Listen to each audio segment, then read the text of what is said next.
Welcome back to Saymore. This is Kim, the host of Saymore and founder of My Mind. We are in season 4. And what a season it is. Breakthroughs in breakdowns.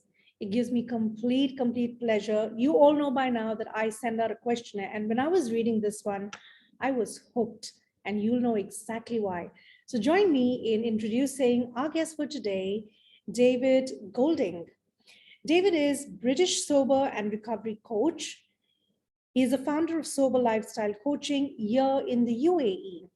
He brings a unique program to the Middle East that aims to anonymously and confidentially support and mentor clients who have to make that brave decision to change their lives and embark on a journey of recovery. David himself is a recovered alcoholic and gambling addict. He has been on a 15-year journey to get to his addiction discovery of his own. He's made countless attempts to get clean and sober, in addition to several rehab stints and attempts on his own life. He finally surrendered and transformed his life and lives everything around him, bringing people to that surrender, that power, that control that comes in surrender. So without any further ado, David, welcome to Saymore. Oh, thank you so much, Kim. Thank you for inviting me. I'm really looking forward to talking with you this morning.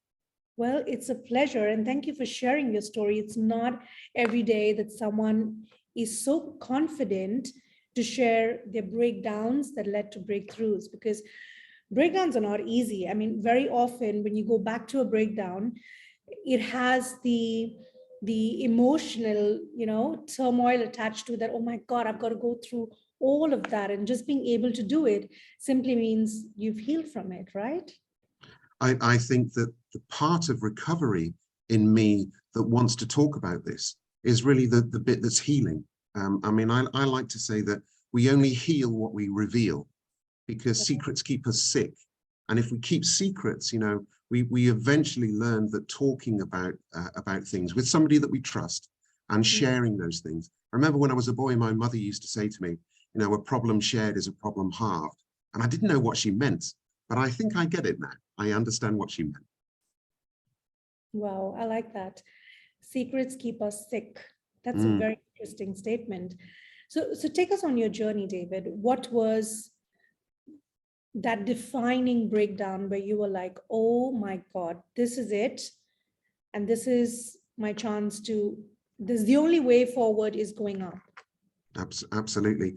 Well, unfortunately, in active addiction and people that find recovery, we talk about that rock bottom moment. And the trouble was I had many rock bottoms. I mean, we hope that nobody ever finds a rock bottom because they don't find addiction. But when they do, we hope that if somebody finds a rock bottom, that's the only time they get there. But the trouble with me was that I was somebody who couldn't be told. There were many things that I wouldn't accept. So I like to say that my rock bottoms, each one had a trap door, and I fell further. So at each moment, I tried to get clean and sober. And that's why I say that it took me over a decade to finally surrender. But that last surrender moment, and by the way, the previous ones, they got worse and worse. Some of them were just horrific. I did try to take my own life.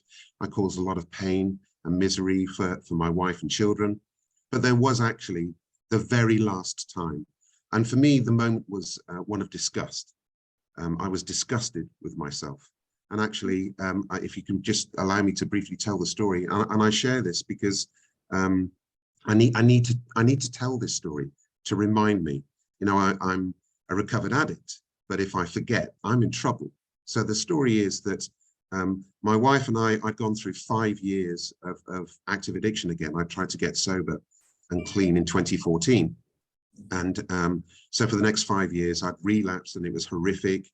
And I'd made my wife very ill. I blamed her for my position because she didn't understand and she would talk to me.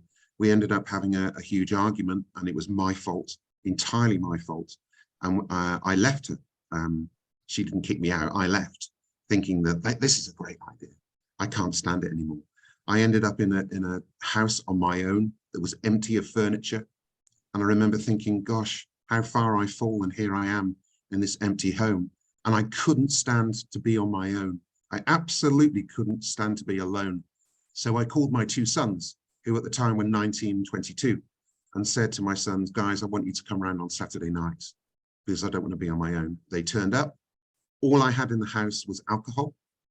I got drunk, gave them drinks because, of course, I can't drink alone. I've got to feel better about myself.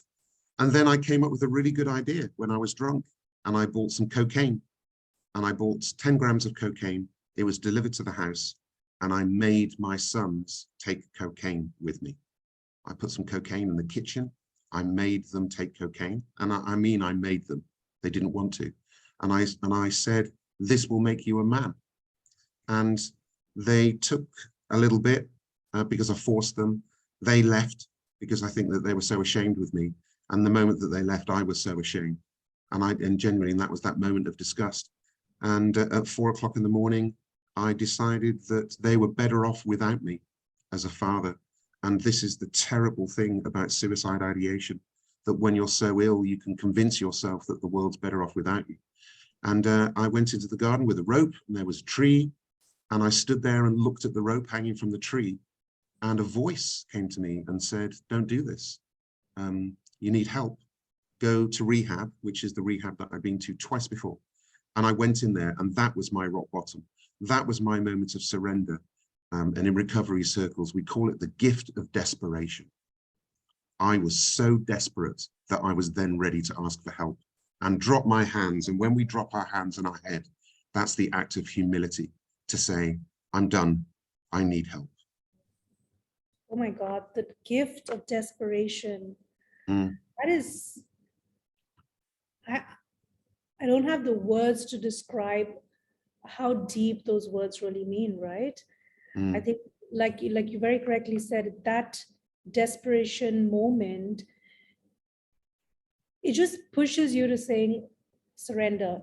You know, you Yes. cannot go to a textbook to understand that kind of surrender than that moment. Yes. And you know, you're talking about breakdowns and breakthroughs. And I often talk about that. You either break down and completely collapse, or you break through that moment. And I actually call it the wall of terror. So when we're getting into recovery and we're trying, there's almost this wall that we've built around us, the wall of terror. And because on the other side of the wall, it's so scary. So for example, an alcoholic might say, how am I ever going to cope without alcohol? Alcohol is my crutch. I need alcohol to get me through the day, even though they know it's killing them. And that wall is built. And actually, you need to break through the wall, and the wall of terror. And when you get on the other side of the wall, you actually realize that the sun's out, there's recovery, there's help and support. And actually, your thinking and your fear keeps you locked in that place. So for me, my life was always surrounded with fear. It started as a boy, and I'd learned to run away from those overwhelming life moments. And I ran away into a bottle, a bag, and a behavior. David, tell me one thing. Was that the first time you heard that voice speaking to you? I think it was, and I don't think I was listening before. You know, I was very in self. The world was around me. I had tried to be the director of the show. In the big book of Alcoholics Anonymous, there's a chapter where it talks about there's the actors on the stage and the stage of life, and we try and direct everyone. And that's that control that we try to exhibit, because the more things go wrong and the more chaos there is, the more we try to take control, because you know, everything is out of control. And I think that the moment, funnily enough, that you let go and you realize that you can't control everything, you can't control everyone, and actually all you have is yourself. So you're powerless. You're powerless over so many things, but actually over yourself, you're powerful. So I think in the moment where I was at that rock bottom, and really, you know, I was a 54-year-old man who'd had some success and had a lovely family. Yet there I was at 4 in the morning looking at a tree to hang myself. And I think that it actually was peaceful. It was so quiet. And I think I heard that voice. I know where the voice came from. I'm very grateful that somehow I listened. It could have gone either way. Let's be brutally honest. It could have gone either way. But it wasn't meant to. So Well, that's, no, I don't think so. yeah, of course, because there's a saying, and I truly believe in it, that especially in the work with people, we go through certain experiences so that we can show, we heal from that, and then show the easier part to people after us, Yes, right? completely. I know, and we're going to come into that section where how this breakdown led through your personal breakthrough, and now you're actually paving the path for people who are going through all those different addictions, not just alcohol, but other addictions. But Yes. before we go there, in hindsight, when you look at all the lessons that you picked up through the recovery, or when you look back at the times where you weren't listening to that power within yourself, what are the two lessons? One is the life lessons, and one is a personal lesson that you began to embody after you took on, the choice of living. Sure. I guess, I mean, that's such a tough question, really, because, well, in many ways, there's so many. But around that time, I mean, let's imagine, why did David Golding version 1?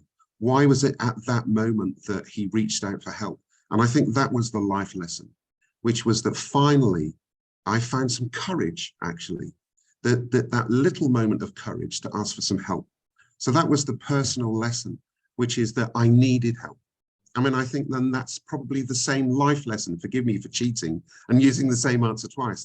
But I think that the life lesson is that there is always help available if we ask for it. But of course, to ask for help, it brings shame and guilt, and and our pride is hurt and all those things. But actually, it's not a weakness, to ask for help. It's a great strength, because there are times when we all need help. Nobody is an island. Nobody is omnipotent power. There's only one omnipotent power. We're human beings, and unfortunately, we're flawed and broken and make mistakes. So I think that there's that moment where we ask for help. So I think I found some courage and asked for help because I knew I was so broken. I mean, I was done. I had no more aces to play, to use a gambling addict phrase. I had nothing left. And I don't mean in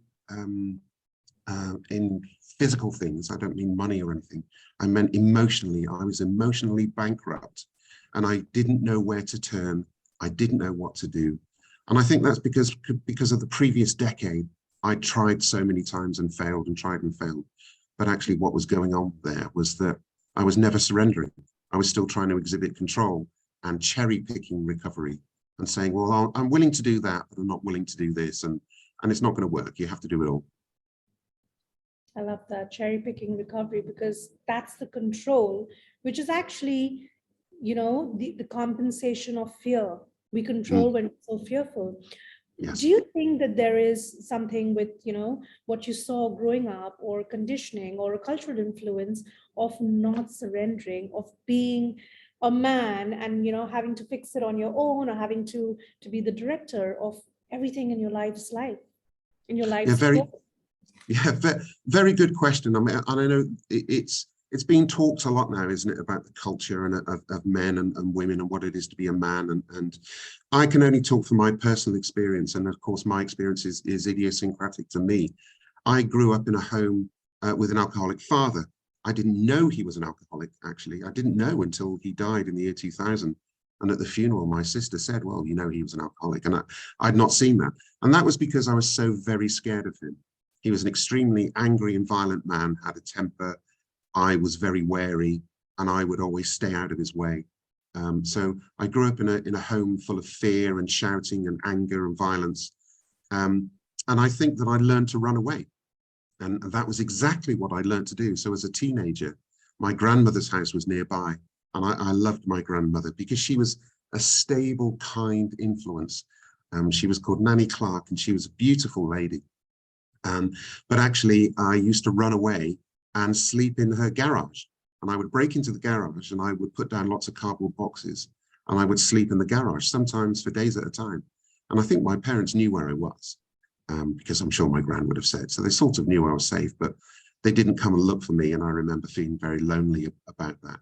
So I think actually sometimes people, ask me why did I become an addict? And the truth is that from the age of 11, I started drinking. So for the next 43 years, my answer to that is 3 words. I trained myself. I trained myself to become an alcoholic and an addict because that was my only way out. Alcohol at the beginning gave me courage, and it let me get over my social anxiety, and then it became a habit. And this is the thing with habits is that everything starts out as a good habit, and then it can become a bad habit.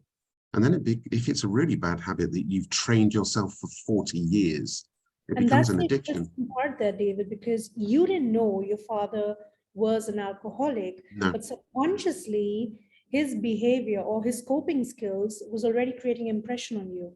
of course, yeah. And that maybe that's a way to deal with life, that because it wasn't spoken out within, the family table, that we love him, but this is a habit that needs to go. Because that conversation might have not happened, the subconscious picked it up and said, hey, that's a coping mechanism, gives me courage, gives me strength, gives me the ability to be a little chitter chatter or whatever it is. Yeah. And it was after, whenever you actually looked at that and said, you know what, that's not who I am. Yes. And what's very interesting is that in recovery circles, we say that, let's just talk about alcohol. When you stop drinking, you actually go back to the emotional age that you were when you started. So I was 11, and it sort of makes sense to me because at 11 years old, I was very tall, by the way. I'm nearly 2 meters tall. And at the age of 11, I was 6 foot, and I used to go to the pub and drink, and I thought I was a really grown-up man, and I used to play at being an adult and drinking. But of course, from then on, any emotional sort of traumatic experiences or moments of character building or life lessons that needed to be learned, I ran away from all of those and turned to alcohol. So, even at 18, when I went to university and learning to live on my own, alcohol was my friend. And at that point, I would run away into the pub and drink and drink and drink. So I didn't really emotionally grow up. And I often say this, which is that, we don't go to school and learn how to be a human being. We don't learn how to have a character. We don't learn how to deal with experiences and difficult things. For example, who are my friends? How do you know someone is a friend? How do you calculate that? What do you do when there's an argument? And if you struggle with those things, like I really, really did, because I always felt different. I always felt very, very different. And I think it was because I had this sort of secret at home and I was bullied at school. So I had this little secret, but everybody else seemed to be popular and outgoing and comfortable. And I just wasn't. So David Golding at 54, when he gave up drink, drugs and gambling, he had to go right back to the little boy inside me who was scared and upset. And I had to learn how to be a human being. And that's what recovery does. Recovery helps you tackle all of the things that maybe you didn't tackle before and sift through the good bits of David and the not so good bits of David. And that's the recovery journey, which is, let's be honest. If you're an alcoholic, becoming sober permanently and long-term is 1% putting down the drink and drugs, 99% changing. Oh yes, it all starts here in the energy of it, the habits, the environment you create for yourself, right? Absolutely. David, how important is forgiveness in this journey? Oh gosh, what a great question. You've pulled that one out of the bag. I didn't know where that one was coming from. Yes, forgiveness, gosh. Well, I think there has to be a moment at first that you need to be able to forgive yourself.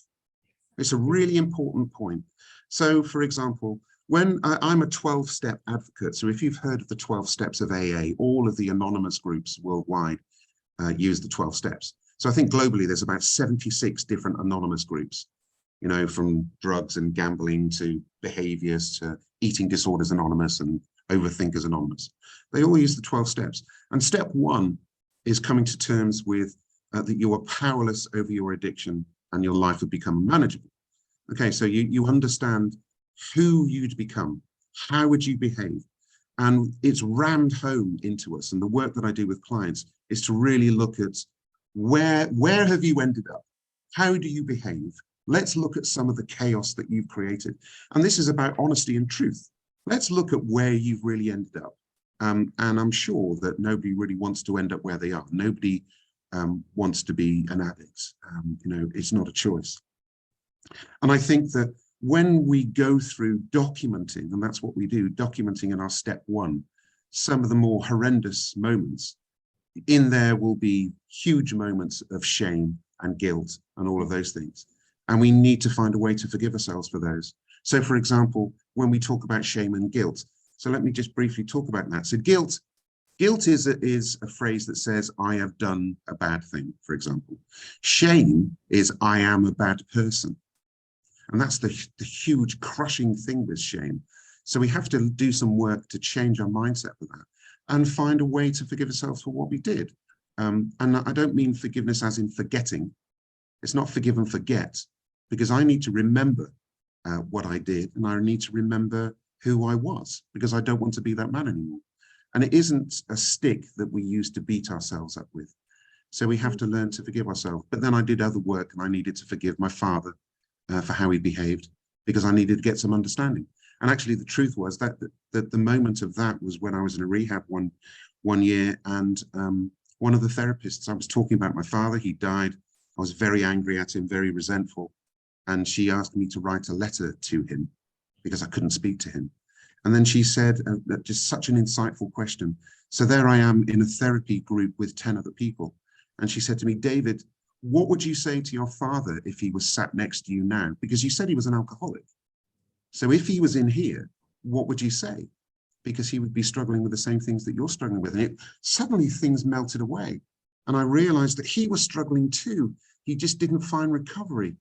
And I found a way to forgive him for the way he behaved towards me. That's so beautiful. That's so beautiful. And I think that's probably the next step post surrender, is to forgive yourself. Yeah. Forgive yourself, because it's in a state where you're really not in control. You're not truly making those choices. You are making choices, but they're pretty much unconscious. They're led by, something deeper. It's not a conscious choice. So shifting that and saying, I forgive me, may not forget, but I forgive me, and probably seek forgiveness with people that I might have, impacted on the way, that can propel one's growth and breakthrough to a different level, right? Absolutely. In fact, there's other work that we do in the steps around step 9. In step 4 and 5, we look at the resentments that we hold to other people. We do a large piece of work about resentments and harms and our fears and our sexual conduct. And we do that so for example, look at resentments. We walk through and write down all of the people that we hold a resentment or a grudge against. Okay, and we do that in step 4. In step 5, when you're working with me, we go through that list one at a time. And there's a little story around each one. So Brian at work, I'm fed up with Brian at work because he always embarrasses me. Okay, so when we talk about Brian at work, we end up we ask the question, what is our part in that? What is my part in that resentment? And 99 times out of 100, we find out that I wasn't this magical victim that did 0, and Brian one day woke up and decided to hurt my feelings. No, it's pretty likely that I started out by hurting Brian's feelings.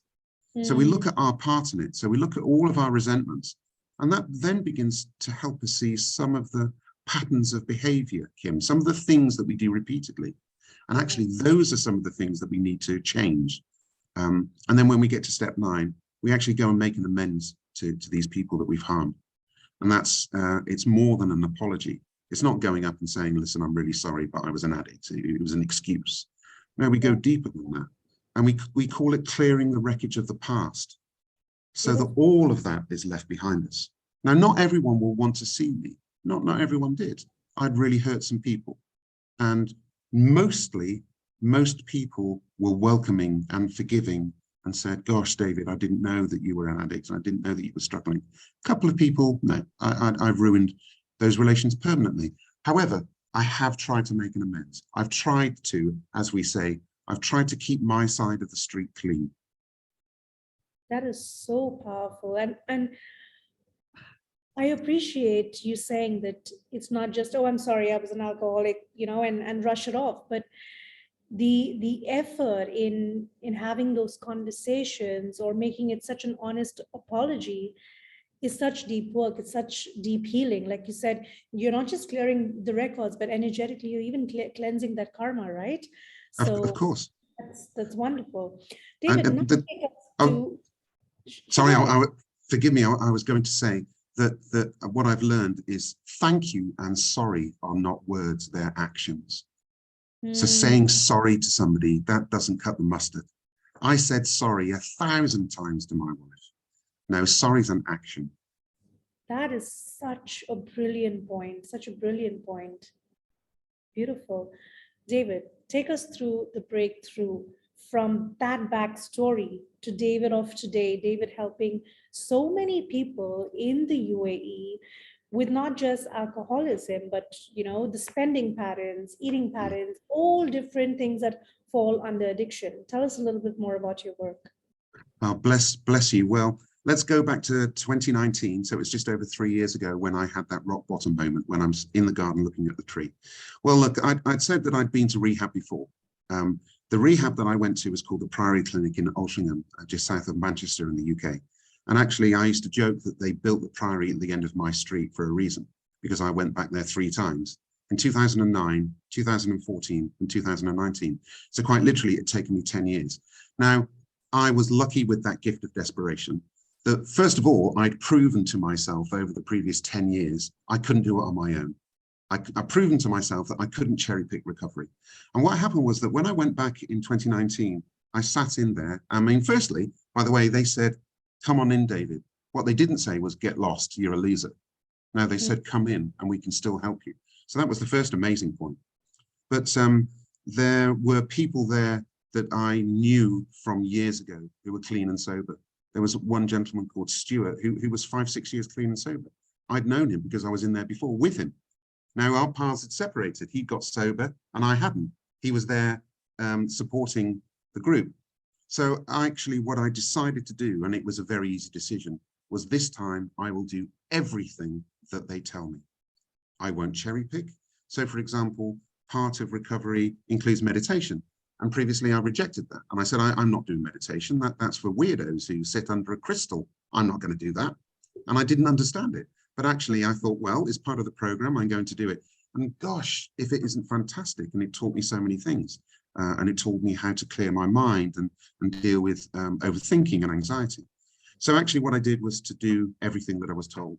And in fact, for the next 2 years, I didn't work at all. I didn't take any paid work.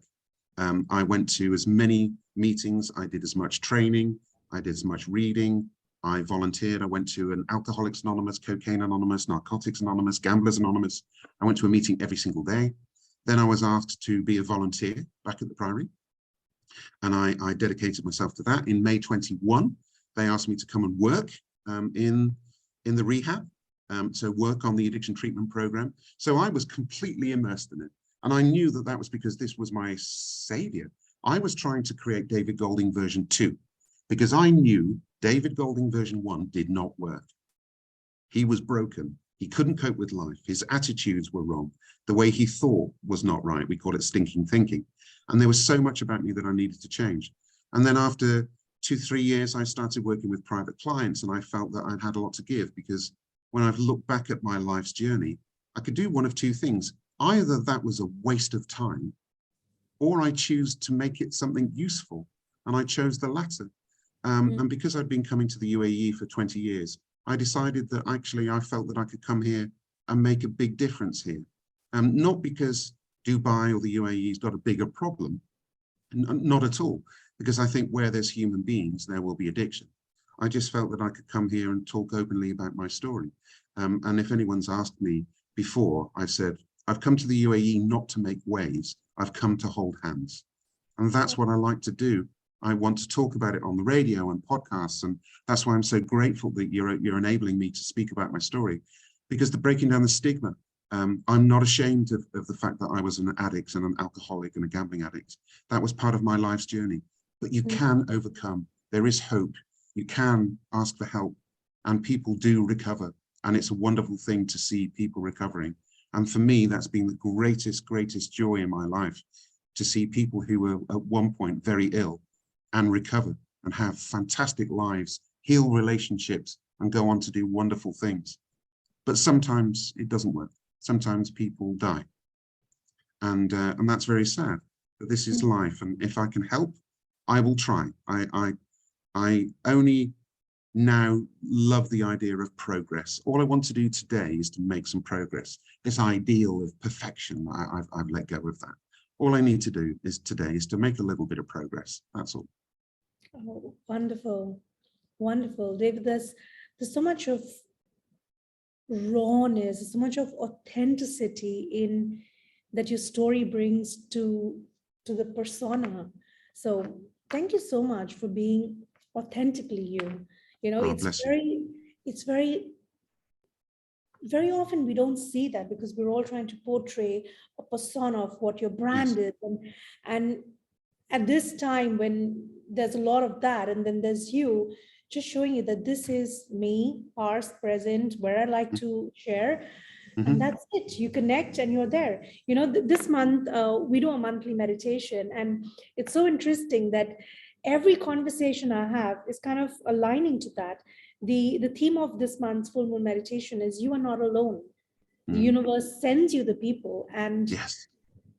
that just makes sense because you're standing there saying, been there, done that, sharing the story so that you know that you're not alone. Come along. Yeah. Wonderful. Everyone's recovery journey is, of course, very personal, but of course, you don't have to do it on your own. You don't have to do it on your own. And there's a lovely story which I'm sure that lots of people have heard, but if you don't mind, I'll just quickly tell it. It's a story about a man that's stuck down a well, and he's fallen into a well, and he's shouting out, "Help me, help me!" And the first person walks past and looks down and says, "I'm sorry, I can't help you." And then he keeps shouting, "Help me, help me." And the second person comes down and says, "I'm sorry, you're too far down there. I can't reach you." And they walk off. And he shouts, "Help me, help me." And the third person looks down and he jumps into the well. And the man says, "Why on earth have you done that?" And he said, "Well, you're not alone now." Oh, And it moves me, that, because so many people helped me. mm, So many people helped me. There's no doubt that without key people in my life, and by the way, I must say one key person is my wife, Christina. She is utterly amazing that when I went into rehab for the last time, she fully supported me. I'd made her so very, very ill because of my behaviors, for all the things that I did and all the things that I didn't do and all the things that I'd said. And she fully supported me. And, we're closer than we've ever been. She is an absolute unbelievable woman. I'm so grateful to be with her, and I would be dead if it wasn't for my wife. So I needed to say that publicly. I always say that if it wasn't for Christina, I wouldn't be where I am. how beautiful. David, where can people find you? Where can they reach out to you to chat with you, to take your support, to take your guidance in their healing? Oh, bless you. My website in the UAE is sober.ae, so www.sober, sober.ae, and on Instagram and LinkedIn and Facebook, I'm at Sober Coach Dubai. Anyone can contact me for a chat. Anyone can have a Zoom call with me for free. I'm always interested in talking to people. It's initially about if somebody wants some advice, particularly if somebody's worried about a family member, or someone that they care about. What can they do? What can they not do? And I think that mostly opening up some dialogue. Let's start talking. Try and find a little bit of courage and start talking. With me, there's no blame, there's no shame. I'm not judging anybody. I will tell you my story and I'll listen to yours and see where we go. That's so wonderful. So wonderful. Everybody, in the show notes, you will have all the information. Take a chance on yourself or someone you love and set up that call. That could just be that inner voice telling you, take action today. Before you go, David, this podcast is called Say More. What, according to you, should people be saying more? Oh gosh, that's so wonderful, because that's at the essence of what I believe in, which is talking and listening. We're tribal people. We didn't grow up in caves on our own. We started off as a species together and togetherness and around the campfire and telling stories and talking. And, we would have our elders and our grandparents and people in the village. And I think, unfortunately, life's become more isolatory. It's gone more online. there's been lockdowns and people have been isolated. So say more is exactly that, say more, speak to people. And sometimes, you know, there's two things that we learn in recovery, which is about using the telephone. And if you're in a good mood, call somebody in recovery, call somebody that you care about, and call somebody and just say, hey, how are you doing? And if you're not feeling so good, then call somebody, and call somebody that you know, because just the act of talking just heals. It helps so much. So for me, I would like people to say more. I would like people to greet each other in the street, and smile and say, hi, how are you? And sometimes, as you said at the beginning, Kim, we all wear the mask. We're pretending sometimes. And sometimes you can say to somebody, how are you? And they say, I'm fine, or everything's nice. And then you say, no, really, how are you? Mm, And yeah. just a kind word is lovely. Oh, that's beautiful, David. It's been such a pleasure chatting with you. Bless you. This warmth, this authenticity, there's this depth into everything that you're sharing. So thank you so much. And everybody joining, listening, or watching it on YouTube, you know where to find David. Pick up the phone, chat on Instagram, and say more today. Until the next Bless you. time, live an aligned life and live a big life for sure. Bye for now.